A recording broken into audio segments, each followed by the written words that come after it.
Hello! You can see me in the reflection of the Rise of Redskull here. Ooh, my camera setup is a joke. But, welcome to a video I feel like I can do. So this is going to be an unboxing and kind of first impressions of Marvel Champions, the card game, Rise of Redskull. So I'm probably just going to do the first half, which will be the hero cards, and then I'll find some time in my busy schedule to set this all up again and do a part 2. So we might not have my daughter's Sailor Venus or the Halloween decorations, but who knows. So I can't really move my camera very much because I don't have a real camera, but we have, ooh, that's falling, that's fine. Marvel Champions, Rise of Redskull, and on the back here, we have, "You won't bring me to heel. Time may do it, but never one such as yourself. I am of a kind that dares to seize the throat of the world. Johann Schmidt, the Redskull." This giant-sized 265 card expansion pits you and your friends against the villainous Redskull, the forces of Hydra, and a host of cold-blooded mercenaries working in their service. The Rise of Redskull features 5 all-new, all-different, interconnected scenarios that weave a tale of action and adventure that will challenge even the hardiest of heroes. Will you survive the gauntlet, stand tall, and resist the Rise of Redskull? Da-da-da.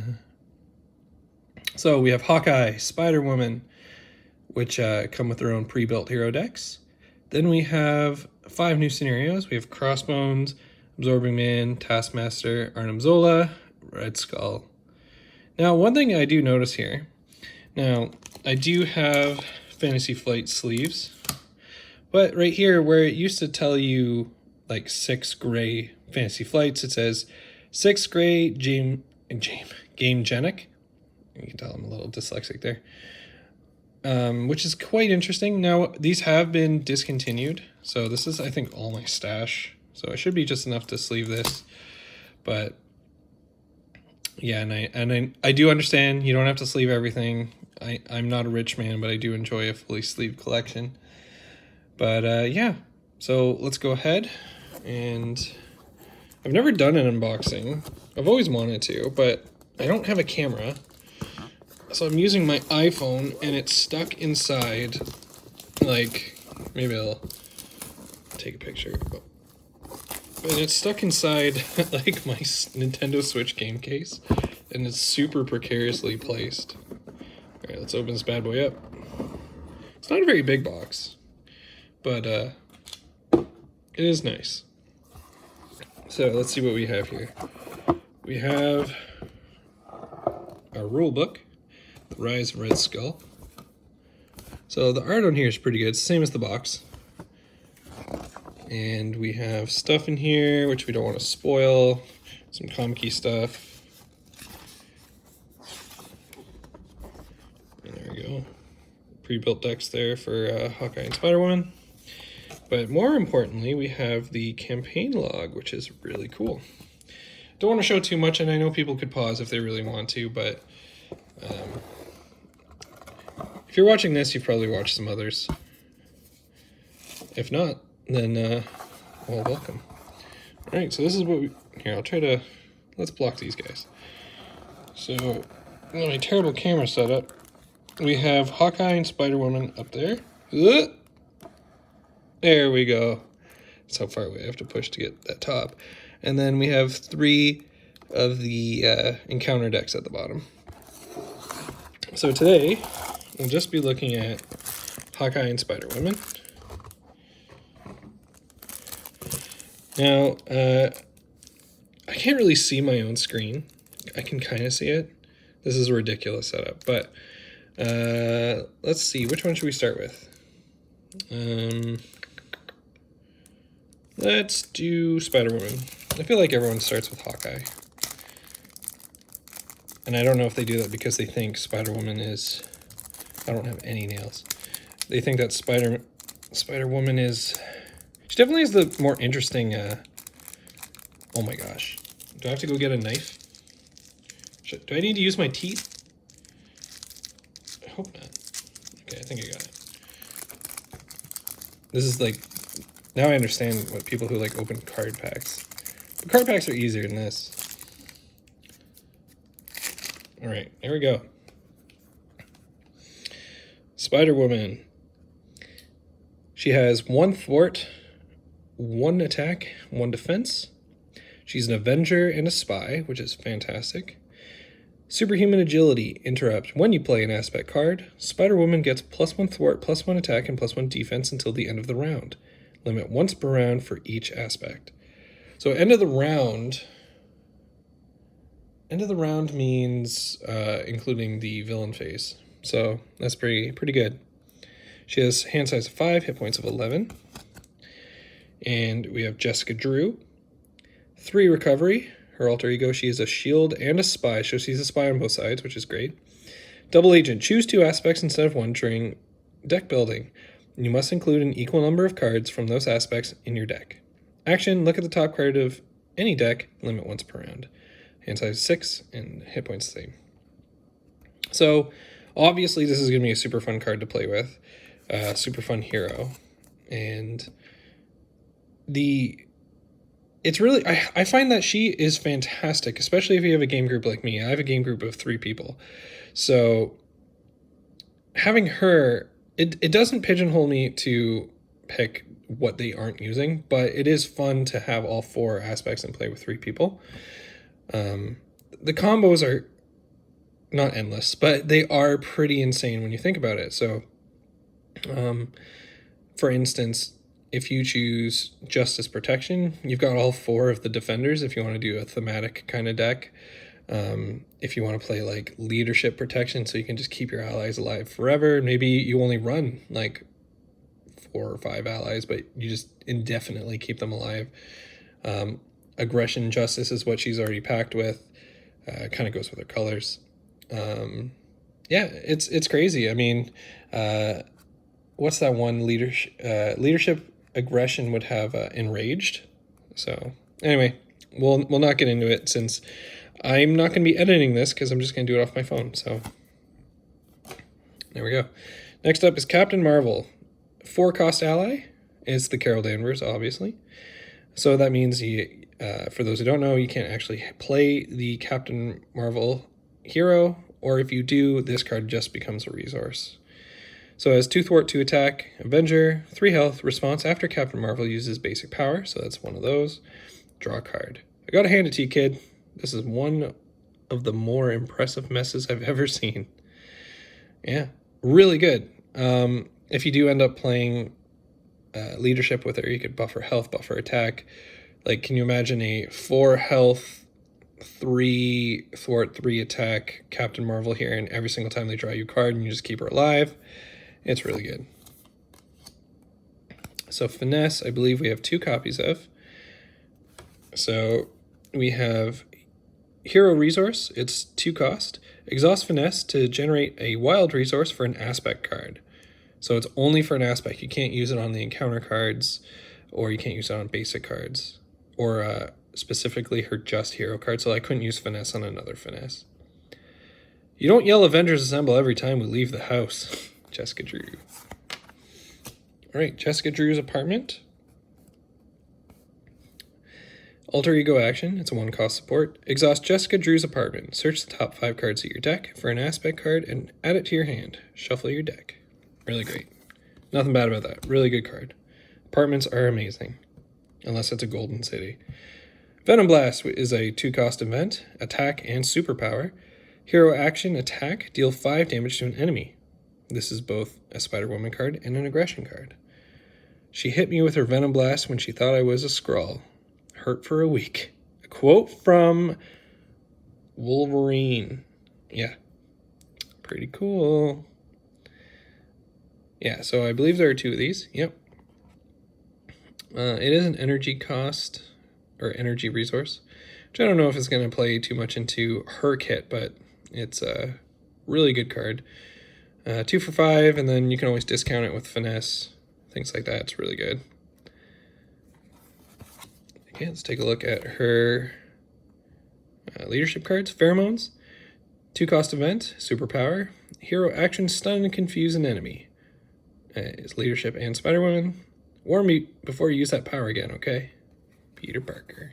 Just a super good card. Like, I don't even know what else to say about it. Being able to stun and confuse the enemy, that is almost 2 turns gone in solo. It can protect 2 people if you work right in 2-player. It's just a really good card. We have 2 contaminant immunity. 2-cost event again. Superpower, hero action, heal 3 damage from SpiderWoman and give her a tough status card. Just, her cards are just so good. Like, I don't even have to say much. And we have 2 copies of Inconspicuous. It's a skill and a thwart, 1-cost event. Hero action, thwart, remove a total of 3 threat from among schemes in play. This card is both SpiderWoman and a Justice card. Now all I gotta do is SpiderWoman my way inside. Oh, what a terrible quote. Alright, now we have 3 copies of Self-Propelled Glide. Hero action, it's a 1-cost event. Ready SpiderWoman, she gains aerial until the end of the round. People always think I can fly. I can't, but I do glide really well. Yeah, really good. 3 cards that ready her. It would have been broken if this was an aspect card. So, fantastic. Readying cards is great. Next we have our aggression cards. We have Spider-Girl, a 2-cost ally, Anya Corazon. Or is it Corazon? Corazon. I don't know. 1 thwart, 2 attack, 2 health, Avenger response. After you play Spider-Girl from your hand, stun and confuse a minion. Alright, you bunch of losers. Who wants a piece of me? I think she's good. I don't think she's great, but a low-cost ally is really good. Currently we have, what, Thor? Or not Thor. Hulk. Sorry, I recently watched the preview, I think, for Ant-Man or Wasp, and Lady Thor is in there, so spoiler. But yeah, good minion overall. Even if she's just a blocker, she can deal with a pretty annoying minion like Madam Hydra, for say. Is that a thing? I don't know. All right, we have 2 combat trainings. If you haven't seen this card, you put it under your control or anyone else's control to get +1 attack. Really good card, but not new. 2 attack teams, also not a new card. 3-cost support. You put 3 counters into play. When you exhaust this card, remove 1 counter and deal 2 damage to an enemy. It's all right. There are better cards, I think, but here we go. New card, press the advantage. 1-cost event, an attack. Hero action attack, deal 2 damage to an enemy. If that enemy is stunned or confused, draw a card. Makes a lot of sense in this deck. Piercing Strike. Some people are pretty lukewarm on this card. I think it's pretty good. I don't know if I'd put 3 copies in a deck. I might put 1 in depending on who I'm up against. If I know Tough is going to come up a lot, or at least guaranteed, I might put 1 in. But all it really does is it's 3 cards out of your hand to get rid of Tough and deal 3 damage. It might just be easier to play a card like this that just does more damage and you use your hero attack, which would ultimately do the same thing. I mean, if you play this card, you get an extra 3 damage, but I think it's okay. I think it's a good one-off if you're up against like Rhino or someone who's guaranteed Tough. Now here we go. Here's the big boy. Mr. Spider-Man. He's a 5-cost ally. 2 thwart, 2 attack, 4 health, Avenger response. After you play Spider-Man from your hand, remove 3 per player threat from a side scheme. Now, like I said, I play with 3 players usually, so that means this is going to clear any side scheme, which will synergize with, I think, the next card. But he is highly costed, but that is a big ability. I don't know how good this is solo, and obviously it's not going to be for every single hero. Like, it'd be harder for Hulk to play Spider-Man. Not impossible. I've built some pretty fun Hulk decks, but Peter Parker's a really good card. Okay, it wasn't the next card. So Heroic Intuition is the same as Combat Training except for thwart, so it's a permanent thwart bonus. Which is fun to say, those 2 cards in this deck isn't bad, because